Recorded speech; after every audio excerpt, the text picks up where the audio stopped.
Welcome दोस्तों। हम आपके सामने फिर से एक नए वीडियो के साथ हैं।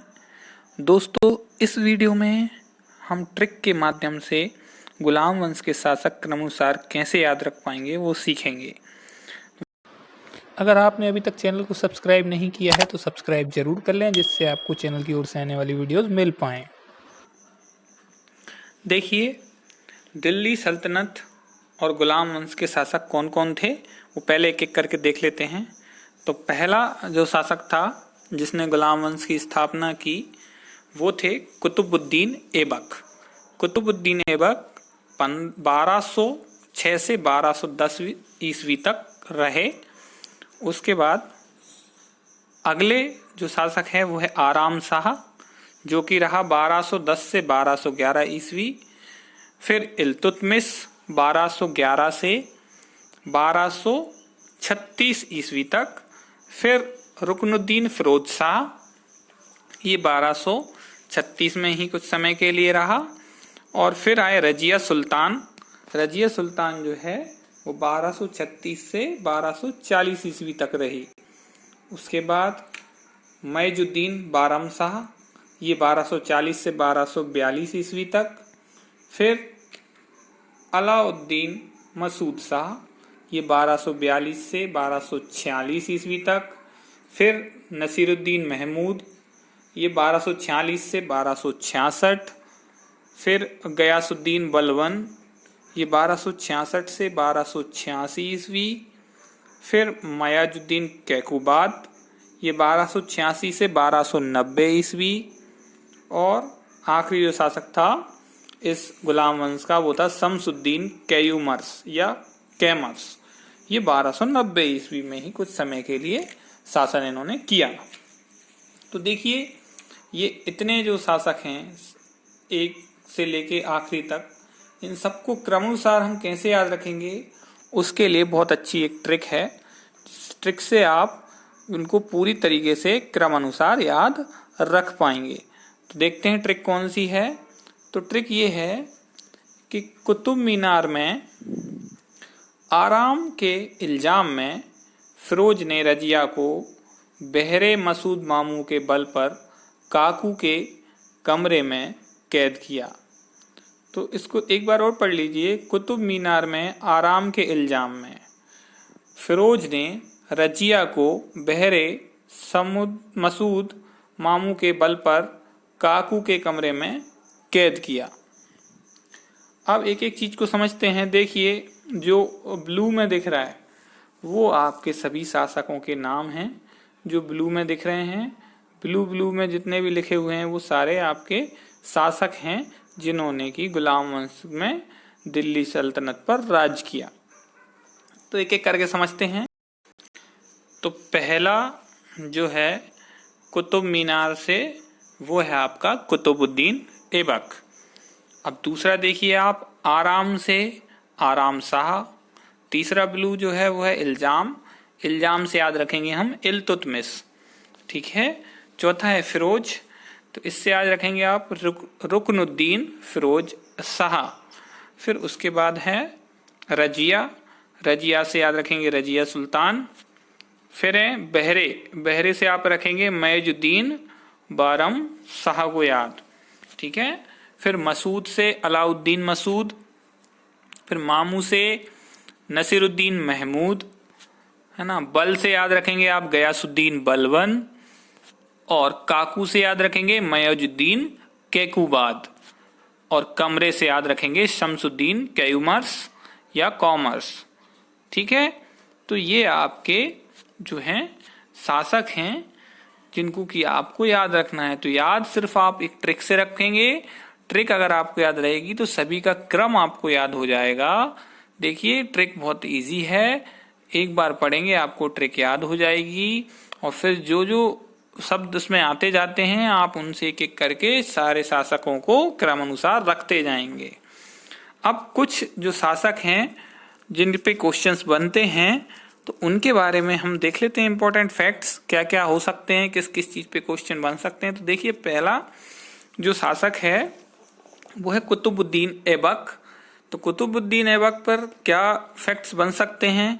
तो देखिए, पहला है ये कुतुबुद्दीन ऐबक जो था ये मूल रूप से एक गुलाम था, जिसे सबसे पहले निसापुर के काजी ने खरीदा था और उसके बाद मोहम्मद गौरी ने खरीदा।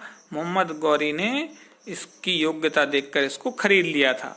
तो इसीलिए इस वंश के जो भी शासक थे उनको गुलाम वंश के शासक बोला जाता है, क्योंकि जो पहला जो शासक था कुतुबुद्दीन ऐबक वह एक गुलाम था।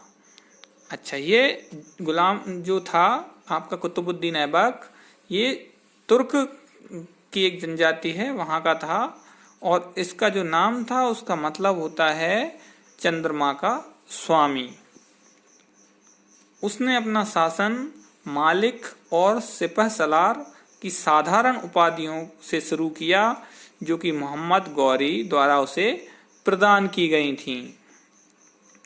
पहले इसने जो राजधानी बनाई थी वो अपनी लाहौर थी, बाद में लाहौर से उसको दिल्ली बनाया राजधानी को। यह अपनी उदारता के लिए प्रसिद्ध था, इसलिए इसे लाख बख्श का उपनाम भी मिला हुआ था। लाख बख्श मतलब लाखों का दाता। तो ये एक उदार राजा था। इसने दिल्ली में कुतुब मीनार की नींव रखी थी, जिसे इल्तुतमिश ने पूरा करवाया। ये बना नहीं पाया था, इसकी मृत्यु हो गई थी, तो इसके जो अधूरा काम था इसको इल्तुतमिश ने पूरा करवाया था। 1210 ईस्वी में चौगान खेलते खेलते घोड़े से गिरने से इसकी मृत्यु हो गई थी। अगला जो शासक है वो है आपका इल्तुतमिश। बीच में हमने जो दो शासक छोड़े हैं उन पे क्वेश्चंस नहीं बनते हैं, ठीक है। तो हम सीधा इल्तुतमिश पे आते हैं, जिससे भी क्वेश्चन पूछे जाते हैं। तो देखिए इल्तुतमिश के बारे में समझ लें। जो भी कुतुब मीनार का निर्माण इसने कराया, जो कुतुबुद्दीन ऐबक छोड़कर गया था, उसके अलावा पहला मकबरा जो निर्मित करवाया वो भी आपका इल्तुतमिश ने करवाया। इल्तुतमिश ने बदायूं की जामा मस्जिद एवं नागौर में अतारकिन के दरवाजे का निर्माण भी करवाया था। उसने दिल्ली में एक विद्यालय की स्थापना भी की थी। इल्तुतमिश का मकबरा दिल्ली में स्थित है, जो कि एक कक्षीय मकबरा है। इसके अलावा इल्तुतमिश ने तुर्कने चहलगानी नाम से 41 गुलाम सरदारों के एक गुप्त संगठन का गठन भी किया था। अगली जो आपका शासक है वो थी रजिया सुल्तान। इस पर भी बहुत क्वेश्चंस पूछे जाते हैं। तो रजिया सुल्तान में क्या क्या इंपॉर्टेंट हो सकता है वो आप देख लें एक बार। तो देखिए रजिया जो थी वो पर्दा प्रथा त्याग कर दरबार में नॉर्मल जो पुरुष जैसे जाते थे वैसे वह जाती थी। रजिया सुल्तान मुस्लिम एवं तुर्की इतिहास की पहली महिला शासक थी।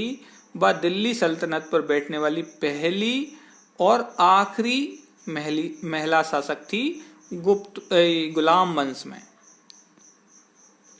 इल्तुतमिश ने रजिया सुल्तान के नाम चांदी के टंके पर अंकित करवाया था।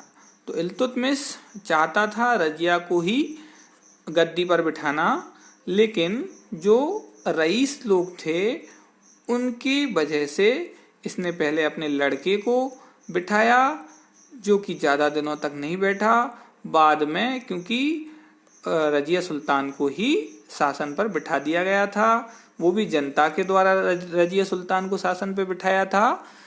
क्या हुआ था, जो इसका लड़का था इल्तुतमिश का, वो अपनी माँ के द्वारा शासन चलाता था और इसकी माँ एक तानाशाह थी, जिसकी वजह से वहाँ की जनता ने इसको गद्दी से उतार दिया और रजिया को अपना शासक चुन लिया।